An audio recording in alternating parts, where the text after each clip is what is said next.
Baik, bismillahirrahmanirrahim. Assalamualaikum warahmatullahi wabarakatuh. Alhamdulillahirrahmanirrahim. Selamat pagi teman-teman semuanya. Insyaallah kita ketemu lagi di PJJ yang kesekian kalinya.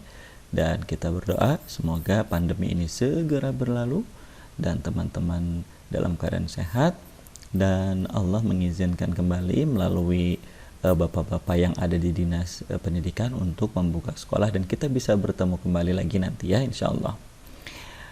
Yuk kita buka pertemuan kita dengan baca basmalah, bismillahirrahmanirrahim, dan doa mau belajar. Rabbi zidni ilman warzuqni fahman. Teman-teman sekalian, alhamdulillahirrabbilalamin, sudah sampailah kita pada pembahasan tentang bagaimana caranya kita memelihara kesehatan pencernaan kita dengan makanan yang bersih ya. Sekali lagi ini dikhususkan dengan makanan yang bersih ya, tentu saja makanan dan minuman ya teman-teman. Seperti yang kita ketahui bahwa makanan yang kita konsumsi selain dia sehat juga harus bersih ya. Coba kita lihat tayangan ini ya. Nah, makanan yang sehat juga harus bersih ya teman-teman ya, karena dengan bersihnya makanan tersebut maka organ pencernaan makanan pada tubuh itu akan bekerja dengan baik ya. Kalau di dalamnya terdapat bakteri ya, virus, kemudian jamur ya, maka sistem pencernaannya akan terganggu ya. Kita lihat ini. Nah, ini adalah seperti kita pelajari kemarin, ada di usus besar itu bakteri-bakteri, dan di bakteri-bakteri itu ada yang terdapat dua golongan ya, ada bakteri yang baik, kemudian ada bakteri yang buruk. Nah, semakin banyaknya bakteri yang buruk itu menyebabkan kondisi pencernaan kita menjadi lebih lemah dan kita cenderung akan mengalami sakit. Sakitnya kita sudah bahas ya di pertemuan-pertemuan kemarin yang berkaitan dengan sistem pencernaan. Kemudian teman-teman, yang perlu kita garis bawahi juga ketika makanan itu tidak bersih dan tidak higienis, maka akan muncul juga virus ya, dan virus ini juga lebih berbahaya daripada bakteri, sehingga ini kita harus cegah dengan dini secara sejak dini, sehingga kita bisa menjadi lebih sehat. Nah, teman-teman, ada yang perlu diperhatikan nih untuk tadi berkembangnya bakteri dan virus. Itu ternyata ada makanan dan minuman yang kalau kita miliki dalam keadaan yang kadaluarsa, itu ternyata teman-teman bisa kita pisahkan, bahkan bisa kita buang loh. Artinya, kalau memang betul-betul kita melihat di, nah ini dia nih, kita melihat di kemasannya ya, kita misalnya lihat ada tanggalnya atau bulannya, tanggalnya atau tahunnya ya, ini tanggal kadaluarsa. Ini kita juga lihat nih, ini ada expired date tanggal 8 bulan Juli tahun sekian ya teman-teman. Nah, ini best before ya, baik digunakan sebelum bulan Mei tahun 2014 ya. Nah, ini teman-teman, lihat nih di sebelah kiri ini nih ada roti bulukan ya atau roti yang sudah jamur. Nah, ini juga berbahaya ketika kita konsumsi. Nah, kalau sudah menemukan makanan-makanan yang seperti ini, maka mau tidak mau harus dibuang, karena ini adalah makanan yang buruk ketika kita konsumsi ya.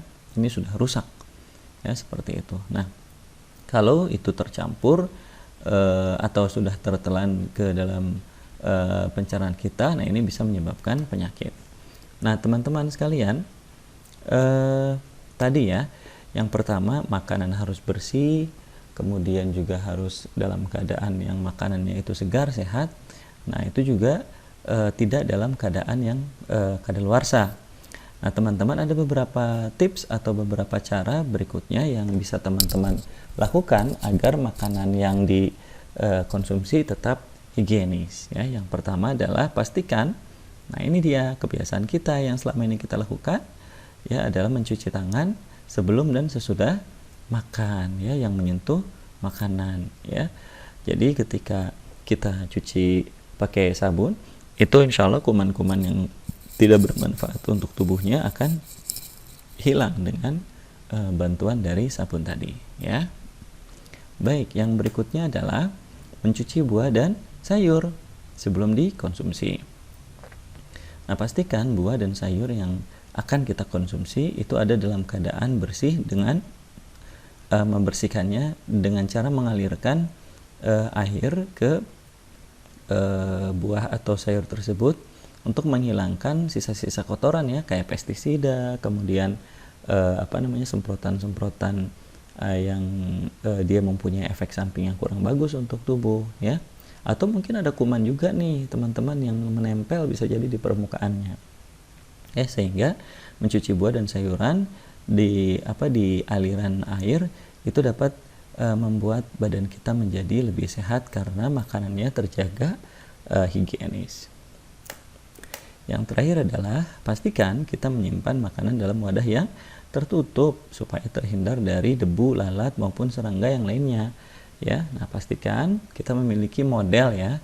Sebenarnya sih tidak harus selalu tidak harus selalu kayak toples atau seperti ini, tapi pastikan dia terikat ya. Kalau misalnya memang dia terpisah seperti ini bagus sekali teman-teman ya, mencegah bau, mencegah kalau misalnya ada yang basi itu menularkan basinya ke yang lain seperti itu. Nah, dengan demikian maka makanan akan tetap higienis dan insya Allah kita akan tetap dalam keadaan yang sehat.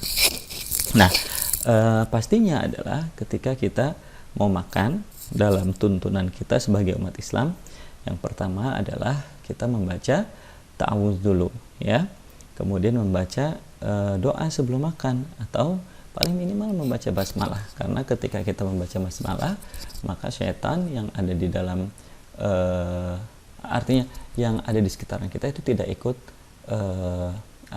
ikut makan ya, karena ada hadis yang yang secara menerangkan bahwa ketika kita menyebut kata basmalah itu untuk dalam keadaan yang mau makan, maka setan akan tidak menyentuh makanan itu ya, seperti itu. Kemudian pastikan teman-teman juga mengikuti tata cara Rasulullah SAW makan ya. Jadi diambil makanan yang terdekat, kemudian tidak mengambil makanan pada saat terlalu panas gitu ya. Kemudian ya ada beberapa yang Rasulullah lakukan kebiasaan pada saat makan, beliau makan itu ternyata sangat bermanfaat bagi kesehatan manusia. Nah, yang terakhir adalah pastikan setelah kita selesai makan atau minum, kita membaca hamdalah, kita memuji Allah dari makanan yang kita dapatkan yang secara secara asal muasalnya tentu saja makanan itu adalah dari Allah Subhanahu wa Ta'ala. Nah, semoga dari adab tersebut kemudian kita secara fisik, secara secara makanannya kita menjaga tetap higienis dan sehat. Kemudian secara ukhrawinya kita mendekatkan diri kepada Allah dengan cara membaca basmalah sebelum makan dan hamdalah pada saat akhir kita sudah makan. Semoga Allah menyehatkan kita, semoga Allah memberikan manfaat dari makanan yang kita konsumsi dengan maksimal ya, dengan karbohidrat menjadi tenaga, kemudian protein menjadi alat untuk pertumbuhan ya, lemak untuk juga untuk membantu tenaga, juga vitamin untuk vitamin dan mineral untuk menjaga kesehatan tubuh. Nah, itu insya Allah akan lebih maksimal. Baik, teman-teman, itu saja yang bisa Pak Jaka sampaikan. Sampai bertemu di video yang berikutnya. Billahi taufik wal hidayah. Assalamualaikum warahmatullahi wabarakatuh. Kita tutup dengan doa kafaratul majlis. Subhanaka Allahumma wa bihamdika asyhadu an la ilaha illa anta astaghfiruka wa atubu ilaik. Wassalamualaikum warahmatullahi wabarakatuh.